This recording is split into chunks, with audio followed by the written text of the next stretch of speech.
Today, I'm going to show you a very simple, quick and unique crochet piece that you can use for so many things. An orange slice. It's really cute and easy to make.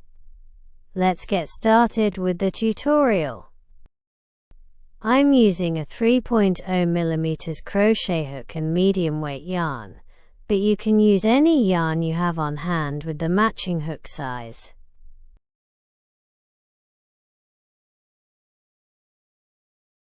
Start by making 2 chain stitches. In the very first chain, work 7 double crochet stitches. That's row 1.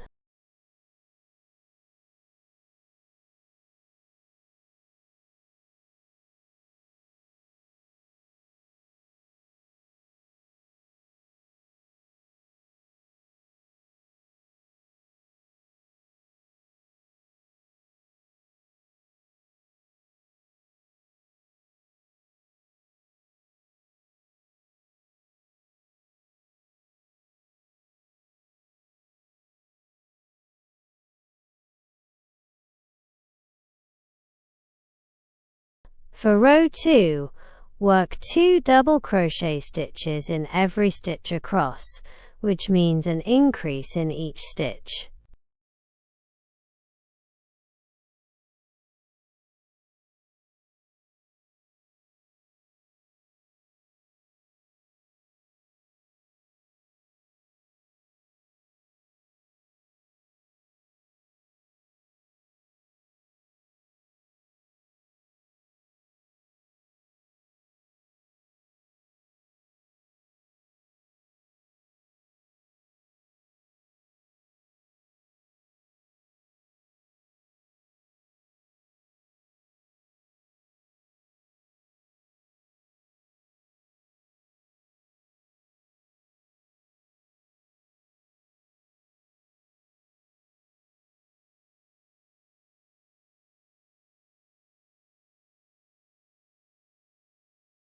For row 3, alternate across, work an increase stitch followed by a single stitch.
For row 4, switch to a darker shade of yarn, then work the first stitch.